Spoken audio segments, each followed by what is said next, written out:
సివిల్స్లో దివ్యాంగుల కోటా అవసరమా? క్షేత్రస్థాయిలో పనిచేయాల్సిన ఐఏఎస్ ఐపీఎస్లకు శారీరక దృఢత్వం కావాలి. వైకల్యం ఉన్న వారిని పైలట్గా విమాన సంస్థలు నియమిస్తాయా? సీనియర్ ఐఏఎస్ అధికారి స్మితా సబర్వాల్ వివాదాస్పద వ్యాఖ్యలు ఖండించిన పలువురు క్షమాపణకు డిమాండ్ అంటూ ఒకరిని చూస్తా ఉన్నాం. సో చూడండి, సివిల్స్లో దివ్యాంగుల కోటా అవసరమా అంటూ ఈరోజు దివ్యాంగులను అవమానించే పరంగా ఆమె వ్యాఖ్యలు ఉన్నాయి. సో నాకు కూడా ఈ యొక్క క్షేత్రస్థాయిలో పనిచేయాల్సిన ఐఏఎస్ ఐపీఎస్లకు శారీరక దృఢత్వం కావాలి అని చెప్పేసి ఆమె చెప్పారు కదా. మరి నాకు కూడా ఒక అభిప్రాయం ఉంది. చెప్తే మరి ఆమె ఓర్చుకుంటుందా? దాని మీద కూడా కాంట్రవర్సీ చేస్తారేమో, కాబట్టి నేను అనదలుచుకోలేదు. కాకపోతే ఇక్కడ విషయం ఏంటి అంటే, ఒక సీనియర్ ఐఏఎస్ అధికారిగా ఆమె అన్ని వర్గాల ప్రజలను గౌరవించాల్సిన అవసరం ఉంది. ఈరోజు మీకు మీ తల్లిదండ్రులు కావచ్చు, మీ ఫ్యామిలీ వారసత్వం ఏదైతుందో, మీరు చదువుకున్న అదేవిధంగా ఒక రిచ్ ఫ్యామిలీ నుంచి వచ్చారు. సో అందువల్ల మీకు అవకాశాలు వచ్చాయి తప్ప వేరే ఉద్దేశం లేదు. ఎంతమంది ఐఏఎస్లు, కొంతమంది దివ్యాంగులలో చాలామంది ఐఏఎస్లు నిక్కచ్చిగా పనిచేస్తారు, ఎవరికి లొంగకుండా పనిచేస్తారు, అవినీతి చేయకుండా పనిచేస్తారు. కానీ మీలాంటి ఆఫీసర్లు ఏ విధంగా గత 10 సంవత్సరాలు దోచుకున్నారో మాకు తెలియదా?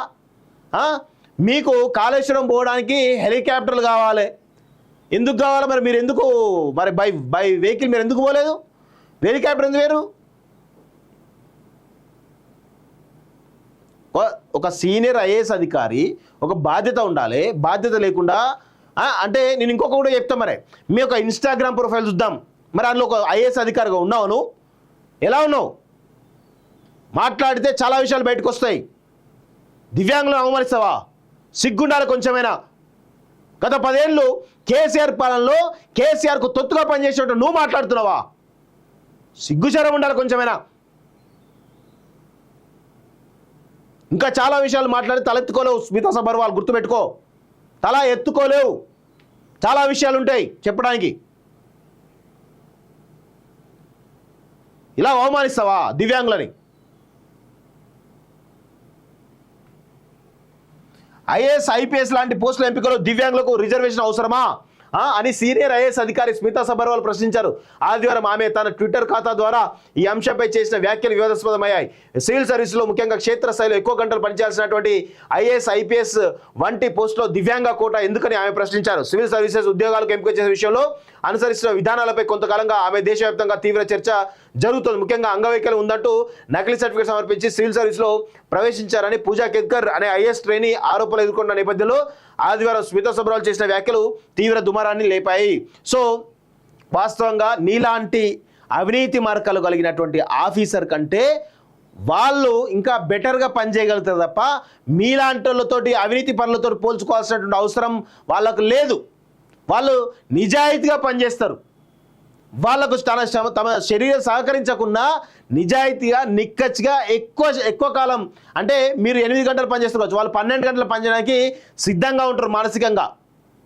మీకు శారీరక దృఢత్వం ఉందేమో, కానీ మానసికంగా వాళ్ళు ఫిట్టు, మీరు మానసికంగా చాలా వీకు, మీరు మానసిక రోగులు.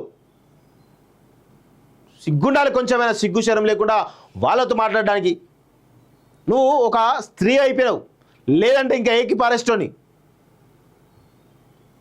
బుద్ధి తెచ్చుకో, చదువుకున్న జ్ఞానం ఉండడు కాదు, కొంత బుద్ధి ఉండాలి, కొంత సంస్కారం నేర్పాలి. మీ అయ్యా వాళ్ళు సంస్కారం నేర్పలేదా నీకు? నీ మొగుడు నేర్పలేదా సంస్కారం నీకు? ఎవరితో ఇట్లా మాట్లాడి ఏం చేయాలని?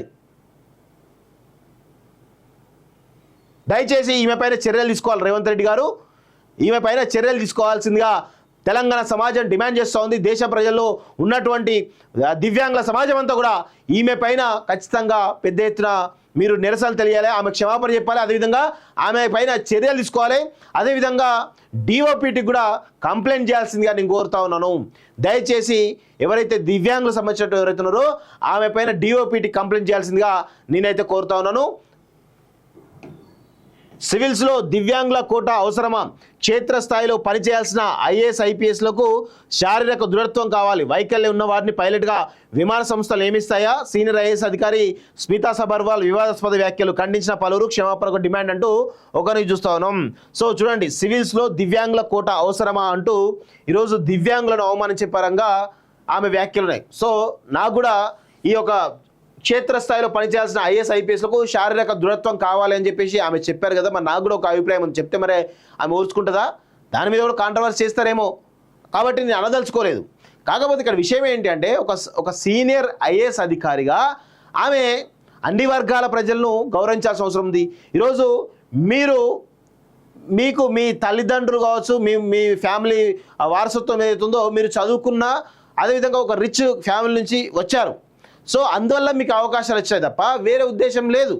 ఎంతమంది ఐఏఎస్లు, కొంతమంది దివ్యాంగులలో చాలామంది ఐఏఎస్లు నిక్కచ్చిగా పనిచేస్తారు, ఎవరికి లొంగకుండా పనిచేస్తారు, అవినీతి చేయకుండా పనిచేస్తారు. కానీ మీలాంటి ఆఫీసర్లు ఏ విధంగా గత 10 సంవత్సరాలు దోచుకున్నారో మాకు తెలియదా? మీకు కాళేశ్వరం పోవడానికి హెలికాప్టర్లు కావాలి, ఎందుకు కావాలి? మరి మీరు ఎందుకు మరి బై వెహికల్ మీరు ఎందుకు పోలేదు? హెలికాప్టర్ ఎందుకు వేరు? ఒక సీనియర్ ఐఏఎస్ అధికారి ఒక బాధ్యత ఉండాలి. బాధ్యత లేకుండా అంటే నేను ఇంకొక కూడా చెప్తా, మరి మీ యొక్క ఇన్స్టాగ్రామ్ ప్రొఫైల్ చూద్దాం. మరి అందులో ఒక ఐఏఎస్ అధికారిగా ఉన్నావు, నువ్వు ఎలా ఉన్నావు? మాట్లాడితే చాలా విషయాలు బయటకు వస్తాయి. దివ్యాంగులను అవమానిస్తావా? సిగ్గుండాలి కొంచెమైనా. గత 10 ఏళ్ళు కేసీఆర్ పాలనలో కేసీఆర్కు తొత్తుగా పనిచేసేటట్టు నువ్వు మాట్లాడుతున్నావా? సిగ్గుచరం ఉండాలి కొంచెమైనా. ఇంకా చాలా విషయాలు మాట్లాడి తలెత్తుకోలేవు స్మితా సబర్వాల్, గుర్తుపెట్టుకో. తల ఎత్తుకోలేవు, చాలా విషయాలు ఉంటాయి చెప్పడానికి. ఇలా అవమానిస్తావా దివ్యాంగులని? ఐఏఎస్ ఐపీఎస్ లాంటి పోస్టుల ఎంపికలో దివ్యాంగులకు రిజర్వేషన్ అవసరమా అని సీనియర్ ఐఏఎస్ అధికారి స్మితా సబర్వాల్ ప్రశ్నించారు. ఆదివారం ఆమె తన ట్విట్టర్ ఖాతా ద్వారా ఈ అంశంపై చేసిన వ్యాఖ్యలు వివాదాస్పదమయ్యాయి. సివిల్ సర్వీసులో ముఖ్యంగా క్షేత్రస్థాయిలో ఎక్కువ గంటలు పనిచేయాల్సినటువంటి ఐఏఎస్ ఐపీఎస్ వంటి పోస్టులో దివ్యాంగ కోటా ఎందుకని ఆమె ప్రశ్నించారు. సివిల్ సర్వీసెస్ ఉద్యోగాలకు ఎంపిక చేసే విషయంలో అనుసరిస్తున్న విధానాలపై కొంతకాలంగా ఆమె దేశవ్యాప్తంగా తీవ్ర చర్చ జరుగుతోంది. ముఖ్యంగా అంగవైకల్యం ఉందంటూ నకిలీ సర్టిఫికేట్ సమర్పించి సివిల్ సర్వీస్లో ప్రవేశించారని పూజా కేత్కర్ అనే ఐఏఎస్ ట్రైనీ ఆరోపణలు ఎదుర్కొన్న నేపథ్యంలో ఆదివారం స్మితా సబర్వాల్ చేసిన వ్యాఖ్యలు తీవ్ర దుమారాన్ని లేపాయి. సో వాస్తవంగా నీలాంటి అవినీతి మార్కాలు కలిగినటువంటి ఆఫీసర్ కంటే వాళ్ళు ఇంకా బెటర్గా పనిచేయగలుగుతారు తప్ప మీలాంటి వాళ్ళతోటి అవినీతి పనులతో పోల్చుకోవాల్సినటువంటి అవసరం వాళ్ళకు లేదు. వాళ్ళు నిజాయితీగా పనిచేస్తారు. వాళ్ళకు తమ శరీరం సహకరించకుండా నిజాయితీగా నిక్కచ్చిగా ఎక్కువ కాలం, అంటే మీరు 8 గంటలు పనిచేస్తారు, వాళ్ళు 12 గంటలు పనిచేయడానికి సిద్ధంగా ఉంటారు మానసికంగా. మీకు శారీరక దృఢత్వం ఉందేమో కానీ మానసికంగా వాళ్ళు ఫిట్టు, మీరు మానసికంగా చాలా వీకు, మీరు మానసిక రోగులు. సిగ్గుండాలి కొంచెమైనా, సిగ్గు శరం లేకుండా వాళ్ళతో మాట్లాడడానికి. నువ్వు ఒక స్త్రీ అయిపోయావు, లేదంటే ఇంకా ఏకి పారేస్టోని.